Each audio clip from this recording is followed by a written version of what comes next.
welcome back. We're going to get right into it. I'm so excited to share this with you. I thought there wasn't much information about my country, Uganda, and how we used to take care of our hair. Yeah. Only for me to find out that because Uganda has such a diverse number of tribes with different languages, different cultures, everyone had their different hairstyles. But mostly we were doing braids and we were doing twists. Mostly. So I'm going to just go through each one of it, and when you hear your tribe, be like, yeah. Well, first of all, I'll start with my tribe. I'm a Mtoro from Western Uganda, and we broke up from Banyoro. So Mtoro and Banyoro used to do thin plates decorated with beads or cowrie shells. And what we used to use, you see my hair? It's not a thin one, like we used to do thinner ones. Yeah, we used to use ghee and natural oils to take care of our hair. Do you hear anything like that? No. But the royal women would wear elaborate hairstyles, but generally just thin plates with cowrie shells or beads. Then we can come to Baganda. Baganda had two interesting hairstyles for women. They had the chitambula, which were neat, tight plates. Yeah, tight and neat. We know our hair is not very fond of being neat, so we tie it into nice, neat, tight plates. And then we had ebisubi. Ebisubi means grass, but in this context, they were long, thin braids. Again, which should be protective enough. So I think guys are doing this mostly. Ebisubi. So if you have braids that are long and thin, you have ebisubi in your head, except with the synthetic hair. No. Yeah. But for men kept their hair short and they would only decorate it for like interesting ceremonies and all that. So then we had the Banyankole and the Bahima. Of course, they have cows. So guess what?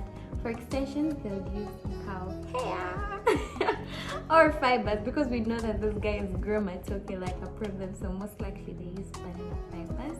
But their hair was called amadongo. Amadongo were long plates, and then they would put the extensions of cow hair. And some of them would coat the hair red. You know, it's like culture repeats itself, you know, dyeing of hair. So they used to use red ochre and animal fat to, you know, to add some beauty, some spice, yeah. But for the men, they would have their hair short, and then for the young boys, they would tie it into buns. Yes, small buns. Then we move over to the Acholi and Lango in northern Uganda. I think we know those guys to be very interesting when it comes to culture, but for them, what they wore, they would wear beaded hairstyles or braided, like they would braid their hair and put a lot of beads, and that would frame their faces in a very nice, interesting way. And that was for the women. Then the men, they would use white clay or ash to create a helmet-like feature, yeah? Especially the warriors, they do like a tall sculpted feature here. Then we go to Eastern Uganda. In Eastern Uganda, we had the women, that is under the Iteso and the Itesots and the Kumam in Eastern Uganda. They would make fine multi-strand braids. I don't even know what it looked like, but it was an interesting braid. And do you know what they would use as puff holders? They would get banana fibers and use them as puff holders. Or they could use leather. And their main scalpel thing was shea butter, because they have it. Then we go to the Basoga. The Basoga used to do short braids, which would be in interesting patterns, like circular patterns. But the main thing they would do is to frame their forehead for beauty. So in case you feel bad about your forehead, remember that people used to frame their forehead to get that beauty out. Yeah. Then you have the Karamojong in northern Uganda, who were mostly connected to the warrior tribes. So they had dramatic warrior hairstyles for the men. And for the women, they'll just do short twists or long braids. And they'll decorate it with beads. And you have yourself a beautiful woman. Lastly, the Bachiga.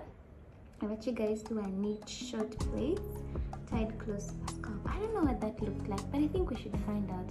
So after I was done looking at this information, I was like, what if we had an event where everyone comes with hair that is from their tribe? Like Yeah, and you'll be like, oh, you're Tara. Oh, you're Nyakale. Oh my God, you're Uganda. Oh, you're wearing Chitambula. Like, that would be so interesting.